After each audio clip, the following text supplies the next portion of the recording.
The Standard 6 NCERT SS की geo की lesson number 6 part 1 major landforms of the earth. You must have seen some of the landforms features as shown 6.1.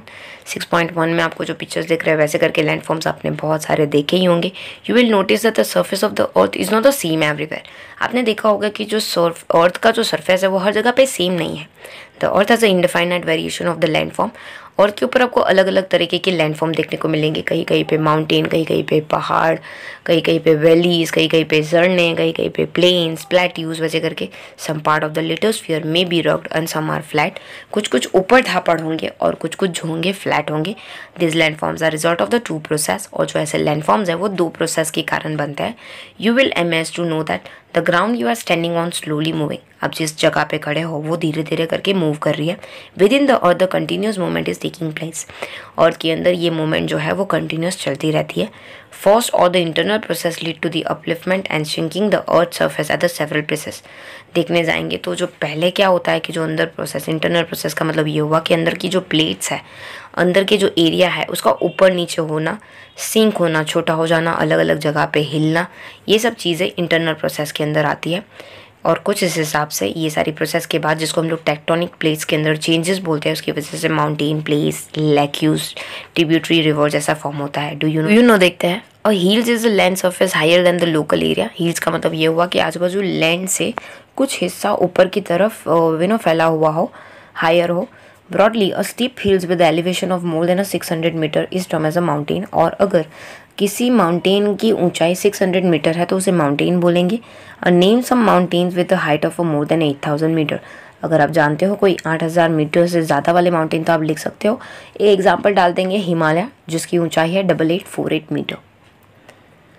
The second process देखेंगे, external process. Continuous wearing down and rebuilding of the land surface. ऊपर का जो top most layer है, wind, water या फिर किसी natural element की वजह से वियर डाउन होता रहता है, घिसता रहता है. उसकी वजह से नया लैंडफॉर्म बन जाता है. जो wearing away of earth surface है उसे हम लोग इरोजन बोलते हैं. और कहीं पे रीबिल्ड हो जाता है उसको डिपोजिशन बोलते हैं. ये जो दो प्रोसेस है, एक्सटर्नल और इंटरनल प्रोसेस, ये मदद करती है माउंटेन्स, प्लेन, प्लेट्यूज बनने में. This two process are carried out by the running waters. Ice, erosion और डिपोजिशन जो प्रोसेस है वो वाटर, आइस या विंड से कैरिड आउट होती है. We can group different landforms depending on the elevation, slopes or mountain, plateaus and plain. Landforms के हिसाब से हम लोग जो वेरिएशंस है उसको हम लोग 3 पार्ट में डिवाइड करेंगे. पहला तो हम लोग देखते हैं माउंटेन. माउंटेन नेचुरल एलिवेशंस होता है अर्थ सरफेस का. माउंटेन्स में हैव अ स्मॉल समिट. ऊंचाई, अगर टॉप के बारे में बात करेंगे तो वो है समिट. कहीं कहीं पे छोटे समिट होते हैं, कहीं कहीं पे ब्रॉड बेस होता है. It is considerably higher than the surrounding area. Mountain का मतलब ये हो गया कि आजू बाजू एरिया की कंपैरिजन में कुछ एरिया ऊपर की डायरेक्शन में. बाजू में लड़की भी फोल्ड करके बता रही है कि आजू बाजू एरिया फ्लैट है और जो ऊपर जो माउंटेन जैसा फॉर्म हो गया है, ऐसे माउंटेन फॉर्म होते हैं. Some mountains are even bigger than the clouds. कुछ कुछ माउंटेन्स क्लाउड से भी बड़े होते हैं. As you go higher the climate become colder. जैसे जैसे आप ऊपर चले जाओगे वैसे जाते जाओगे वैसे करके आपको क्लाइमेट जो होगा वो ठंडा फील होगा. In some mountains there are the permanent frozen river ice. देखने जाएंगे तो कई कई जगह पे जो रिवर है वो बर्फ़ की बनी हुई है, जिसको ग्लेशियर बोलेंगे. There are some mountains you can not see as they are under sea. कुछ कुछ माउंटेन्स है वो समंदर के अंदर भी है जो हम लोग देख नहीं पाते हैं, बिकॉज हार्श क्लाइमेटिक कंडीशन की वजह से लोग वहाँ पे कम भी रहते हैं. Since the slope are steeps, less land is available for farming. Mountain की जो स्लोप होती है वो बहुत ही स्टीप होती है, शार्प होती है, इसकी वजह से फार्मिंग नहीं हो पाता है. कुछ पिक्चर्स यहाँ पे बताया हुआ है फुल माउंटेन्स के. माउंटेन्स में भी arrange in the line known as a range. बाजू में माउंटेन ऐसे चैनल बनती रहती है तो उसको रेंज बोलते हैं. Many mountain systems consist of the series of the parallel ranges extending over the 100 kilometre. और ऐसी जो माउंटेन हम लोग पिक्चर्स में भी बनाते हैं ऐसे ट्राइंगुलर, वैसे माउंटेन की हज़ारों किलोमीटर तक ऐसे फैली हुई होती है रेंजेस. इसमें अगर एग्जांपल की बात करें तो हिमालय, एल्प्स और एंडिस, ये कुछ एग्जांपल्स एशिया, यूरोप और साउथ अमेरिका के कुछ एग्जांपल्स हैं माउंटेन्स के respectively. Mountains varies in their Heights and the shape. अलग अलग टाइप के माउंटेन होते हैं, अलग अलग साइज़ के, शेप के. डू यू नो देखते हैं. मोवाकिया, ये पैसिफिक ओशंस के अंदर वाला एक माउंटेन है जिसकी हाइट है 10,205, जो माउंटेन ज़मीन के अंदर है, जो एवरेज से भी ऊंचा है. There are the 3 type of a mountain. Mountain के बारे में बात करेंगे, वो है fold mountain, block mountain and volcanic mountain. Himalaya mountains and जो एल्प्स माउंटेन्स है वो यंग माउंटेन्स में आते हैं. With the rugged relief and the high conical peak. उनका जो पिक है वैसे राउंड शेप में है, कौन जैसे शेप में है, थोड़ा पॉइंटेड लेकिन rounding. Aravalli range in India is the one of the oldest fold mountain systems in the world. Aravalli जो रेंजेस के जो माउंटेन है जो इंडिया के अंदर है वो ओल्डेस्ट फोल्ड माउंटेन माने जाते हैं।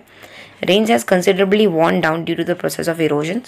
जो रेंज है मतलब उनकी जो दूसरी माउंटेन्स की जो रेंजेस है वो इरोजन की प्रोसेस के ड्यूरेशंस में टूटती रहती है। एल्पेशियंस जो नॉर्थ अमेरिका में है और रशिया के अंदर की बात करें तो उरल माउंटेन है, ये लो एलिवेशंस है और उनका फीचर्स थोड़ा राउंडेड है। ये भी ओल्ड फोल्ड माउंटेन के एग्जाम्पल है। ब्लॉक माउंटेन के बारे में देखेंगे। ब्लॉक मीन्स ऐसे ब्लॉक के ब्लॉक ऊपर आएंगे। फोल्ड माउंटेन के बारे में बता दूँ, फोल्ड माउंटेन कुछ इस हिसाब से होगा, ये लड़की ने जैसे फोल्ड किया हुआ है, आजू बाजू का हिस्सा फोल्ड हो जाता है और बीच वाला हिस्सा आजू बाजू फोल्ड होने की वजह से ऊपर आ जाता है, तो फोल्ड माउंटेन कुछ इस हिसाब से होता है। ब्लॉक माउंटेन मीन्स पूरे ब्लॉक के ब्लॉक या तो ऊपर चले जाते हैं या नीचे चले जाते हैं। Block mountains are created when the large areas are broken और displaced vertically. The upliftment blocks are term as a horst. जो ऊपर जाता है एरिया ब्लॉक का ब्लॉक पूरा ऊपर चला जाता है तो उसको होर्स बोलते हैं, अगर नीचे चला जाता है उसको ग्रेबन बोलते हैं। राइना वैली जो है और वॉस्गिन माउंटेन्स है यूरोप में, ये ब्लॉक माउंटेन की एग्जांपल है। आप मैप में जाते हो तो आप उसको लोकेट कर सकते हो। Volcanic mountains are the form due to the volcanic activity. Volcanic mountain कैसे बनते हैं, बहुत बारी ज़मीन के अंदर एक्टिविटी होती रहती है, सो अर्थ का सरफेस फट जाता है और उसके अंदर से वॉल्केनो इरप्ट हो जाता है, उसकी वजह से जो माउंटेन फॉर्म होता है उसको वॉल्केनिक माउंटेन बोलते हैं। माउंट किलिमंजारो जो अफ्रीका में है और माउंट फुजियामा है वो जो जापान में है, ये कुछ माउंटेन की एग्जाम्पल है। माउंटेन बहुत ही यूज़फुल है। माउंटेन देखने जाएंगे तो पानी का खजाना माना जाता है। बहुत सारे अलग अलग रिवर्स अलग अलग अगर देखने जाए माउंटेन के अंदर तो मिनरल्स भी बहुत ज़्यादा पाए जाते हैं। Many reverse have their sources the glaciers in the mountain. बड़े बड़े जो पत्थर होते हैं माउंटेन के अंदर, बर्फ़ के पत्थर, उसमें से नदियाँ बनती है। Reservoir are made and the water is hardness for the use of people.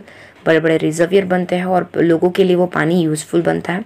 Water from the mountain is also use for the irrigation and generate hydro electricity. ये जो माउंटेन के पानी होते हैं वो इरीगेशन के लिए, जहाँ पे पानी अवेलेबल नहीं है वहाँ पे पहुँचाने के लिए भी यूज़फुल होते हैं और उसमें से इलेक्ट्रिसिटी भी जनरेट की जा सकती है। River valley and the terrace are the ideal for the cultivation of the crop. जो रिवर वैली है और जो टेरेस है ये कल्टिवेशन ऑफ क्रॉप के कुछ मेथड्स हैं। Mountains have the reach variety of flora and fauna. Mountains के अंदर आपको अलग अलग टाइप के वेरिएशन देखने को मिलेंगे प्लांट और एनिमल वाइज। तो फॉरेस्ट जो है उनके अंदर के माउंटेन के जो फॉरेस्ट है वो हमें फ्यूल, एनिमल के लिए फॉडर जो घास फूस होता है वो, शेल्टर एनिमल के रहने के लिए जगह प्रोवाइड करता है और दूसरे प्रोडक्ट्स मिलते हैं जैसे कि गम्स और resins. Mountain provide the idyllic sites for the tourist, और टूरिस्ट भी आते हैं, टूरिस्ट भी अट्रैक्ट होके आते हैं माउंटेन्स को देखने के लिए। They visit the mountain for the scenic beauty, और जो नेचुरल ब्यूटी है उसे एडमायर करने के लिए लोग जनरली टूर करके आते हैं। कुछ स्पोर्ट्स जैसे कि पैराग्लाइडिंग है, हैंग ग्लाइडिंग्स है, रिवर राफ्टिंग है, स्कीइंग है, ये माउंटेन्स में बहुत ज़्यादा पॉपुलर है। होपफुली आपको समझ में आ गया होगा। आगे की पढ़ाई पार्ट 2 में करेंगे। Thank you so much. अभी तक आपने हमारी चैनल को सब्सक्राइब नहीं किया है तो सब्सक्राइब आइकन को क्लिक करके सब्सक्राइब कर दीजिए। कमेंट में ज़रूर बताइए वीडियो आपको कैसी लगी और लाइक करना मत भूलिएगा।